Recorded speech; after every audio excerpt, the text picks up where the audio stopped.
கோலி talk Kollywood news. Bharathi Raja படத்துல நடிக்க மறுத்த விமல். மஞ்சப்பை படத்தோட வெற்றிக்கு பிறகு விமலோட மார்க்கெட் வினைத்தோட ஆரம்பிச்சிருக்கு. களவாணி, வாகை சூடவான்னு ஒரு சில படங்கள்ல மட்டுமே பெரிய வெற்றியை சந்திச்ச விமல் பல படங்கள்ல சிறப்பா நடிச்சும் அதுக்கான பலன் அவருக்கு கிடைக்கல.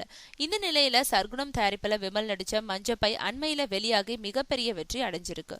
லிங்குசாமியோட திருப்பதி பிரதர்ஸ் படத்தை வாங்கினதுனால பல கோடி செலவு செஞ்சு பப்ளிசிட்டி செஞ்சாங்க. அது காரணமா மஞ்சப்பை படத்துக்கு ரொம்ப பெரிய ஓபனிங் கிடைச்சதோட வசூல்லையும் குறை வைக்காம ஓடிக்கிட்டு இருக்கு.